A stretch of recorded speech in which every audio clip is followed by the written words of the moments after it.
pagi, perkenalkan nama dari kelompok 6. Di sini kami akan mempresentasikan tentang sejarah komputer. Sebelumnya, perkenalkan terlebih dahulu anggota kelompok kami. Saya Alicia Kaputri, nomor absen 3. Saya Nakong Sakurus Karwanti Maharani, absen 7. Saya Iji Agustin, absen 8. Saya Farul Aswadika, absen 9. Saya Igede Agustia Anandika, absen 11. Dan kami akan mempresentasikan tentang sejarah komputer. Komputer awalnya ditemukan oleh seorang matematikawan asal Inggris bernama Charles Babbage. Awalnya, ia ingin menciptakan sebuah mesin hitung tenaga uap yang dapat menghitung tabel angka. Mesin tersebut bernama differential engine number one. Mesin tersebut ditemukan pada tahun 1791 sampai dengan 1871, yang menjadi kalkulator otomatis pertama. Ia juga dikenal dengan bapak komputer karena penemuannya terhadap dunia komputer yang dikenal dengan nama The Charles Babbage Foundation. Awal ditemukannya alat hitung tradisional bernama abacus. Abacus merupakan komputer otomatis yang hadir 500 tahun yang lalu di Cina dan dipercaya sebagai awal mula mesin komputasi. Abacus berupa bijian geser yang diatur di dalam sebuah rak, digunakan untuk melakukan perhitungan perdagangan. Pada tahun 1914, seorang Blaise Pascal yang berumur 19 tahun menemukan sebuah kalkulator roda numerik untuk menghitung pajak perdagangan. Kalkulator tersebut bernama Pascaline. Pada tahun 1694, seorang filsuf dan matematikawan Jerman memperbaiki Pascaline agar dapat melakukan perkalian. Komputer berasal dari bahasa Latin, computare, yang berarti menghitung atau alat hitung. Seiring berjalannya waktu, komputer berkembang dari generasi ke generasi. Pada tahun 1946 sampai 1959, muncul komputer generasi pertama. Komputer ini menggunakan media tabung vakum sebagai komponen dasarnya. Namun, komputer ini menghasilkan panas yang berlebihan dan juga membutuhkan daya listrik yang besar. Komputer generasi pertama ini beratnya 30 ton dan menggunakan 18.000 tabung vakum.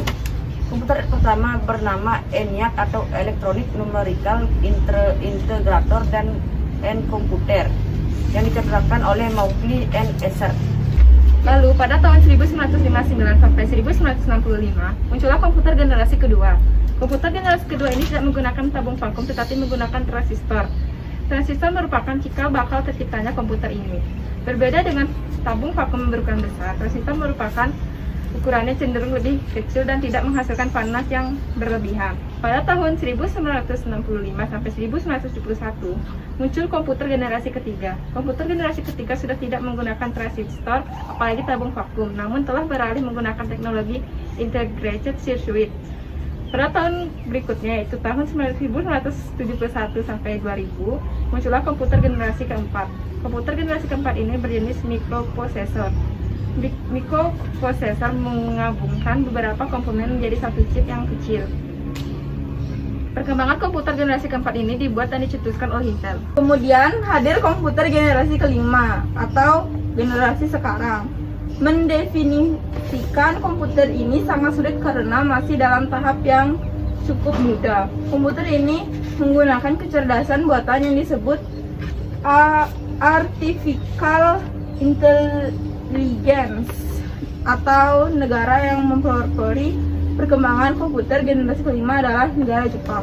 Ada beberapa jenis komputer berdasarkan data yang diolah. Data yang diolah dapat berupa gambar, suara, simbol, huruf, dan angka. Contohnya komputer analog, komputer digital, komputer hybrid berdasarkan ukuran. Contohnya microkomputer atau personal komputer adalah salah satu jenis komputer yang bersifat kuantitatif. Mini komputer adalah komputer mini yang kemampuannya lebih besar dibanding personal komputer. Mainframe komputer adalah komputer yang memiliki prosesor lebih dari satu. Superkomputer berdasarkan penggunanya, general purpose komputer, special purpose komputer.